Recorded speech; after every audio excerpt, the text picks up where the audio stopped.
जय हिंद साथियों। आज हम लेकर आए हैं क्लास 10th इकोनॉमिक्स पाठ्य पुस्तक से चैप्टर 7, जिसका नाम है उपभोक्ता जागरण एवं संरक्षण, जिसमें कि आज हम आपको वीवीआई ऑब्जेक्टिव क्वेश्चन कराएंगे, जो कि आपके बिहार बोर्ड क्लास 10th पर आधारित होगा। और साथ ही आपको बता दूं, ये सभी क्वेश्चन जो कि मैं अभी आपको कराऊंगा, ये सभी मोस्ट इम्पोर्टेंट ऑब्जेक्टिव क्वेश्चन है, जो कि आपके बिहार बोर्ड क्लास 10th के एग्जाम पर आधारित होगा। तो वीडियो में अंत तक बने रहिएगा। चलिए शुरू करते हैं बिना किसी देरी के।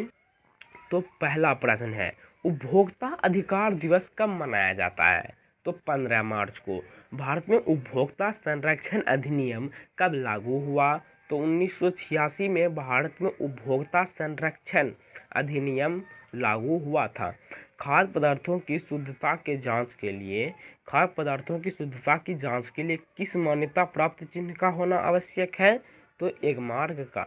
कृषि उत्पादों के मानकीकरण के लिए किस मात्रक का प्रयोग किया जाता है? तो एक मार्क का। उपभोक्ता द्वारा शिकायत करने के लिए आवेदन शुल्क कितना लगता है? ऑप्शन डी, इनमें शुल्क नहीं है। उसके बाद देखते हैं, भारत में मानव अधिकार सुरक्षा अधिनियम कब पारित हुआ? तो 1993 में पारित हुआ। स्वर्णाभूषणों को परिशुद्धता को सुनिश्चित करने के लिए किस मान्यता प्राप्त चिन्ह का होना आवश्यक है? तो हॉलमार्क का। भारत में सूचना के अधिकार का अधिनियम पारित हुआ अक्टूबर 2005 में। यदि किसी वस्तु या सेवा का मूल्य 20 लाख रुपये से अधिक तथा 1 करोड़ रुपये से कम है, तो उपभोक्ता कहाँ शिकायत कर सकता है? तो राज्य आयोग में। हॉलमार्क का शब्द चिन्ह लोगों यानी हॉलमार्क का लोगो किस वस्तु का गुणवत्ता प्रमाण है? तो सोने का आभूषण का। सूचना का अधिकार किस प्रकार का अधिकार है? तो वैधानिक अधिकार है। क्या सूचना का अधिकार एक वैधानिक अधिकार है?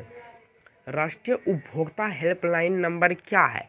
तो राष्ट्रीय उपभोक्ता हेल्पलाइन नंबर ऑप्शन सी यानी 1811 और 4000 है। यानी एक साथ ही ये सभी नंबर डाल करने हैं। ये है आपका राष्ट्रीय उपभोक्ता हेल्पलाइन नंबर। सूचना प्राप्त करने का माध्यम है कंपनी। गुणवत्ता का निदान नहीं है। बुलमार्क।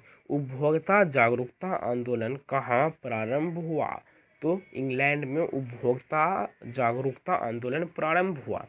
उपभोक्ता राष्ट्रीय फोरम में अपील कर सकता है। तो 30 दिनों के अंदर अपील कर सकता है। उपभोक्ता शिकायत निवारण हेतु स्तरीय न्यायिक व्यवस्था बनाई गई। तो त्रिस्तरीय बनाई गई। सर्वप्रथम किस देश में उपभोक्ता अधिकार की घोषणा हुई? तो संयुक्त राज्य अमेरिका में। उपभोक्ता आंदोलन के प्रवर्तक माने जाते हैं? तो रॉल्फ नादर माने जाते हैं। उपभोक्ताओं के शोषण के मुख्य प्रकार है? तो इनमें से तीनों ही, यानी ये सभी उपभोक्ताओं के शोषण के मुख्य प्रकार है। मिलावट, भ्रामक प्रचार, मापतौल की कमी। उपभोक्ता जागरूकता का नारा नहीं है आज नगद कल उधार। उपभोक्ता शोषण के प्रमुख कारण हैं इनमें से सभी, यानी वस्तुओं की सीमित आपूर्ति, उपभोक्ताओं की अज्ञानता और सूचना का अभाव। उपभोक्ता जागरण के लिए भारत सरकार का सबसे प्रचलित नारा है जागो ग्राहक जागो। सर्वोच्च न्यायालय ने चिकित्सा व्यवसाय को भी उपभोक्ता संख्या अधिनियम के अंतर्गत एक सेवा घोषित कर दिया है। तो 1995 में। यही था हमारा टॉप मोस्ट ऑब्जेक्टिव क्वेश्चन, जो कि हमने आज आपको कराया। ऐसे ही top most VVI objective question के लिए हमारे चैनल को जरूर सब्सक्राइब कीजिएगा। फिर मिलते हैं अगले वीडियो में। तब तक के लिए जय हिंद, जय भारत।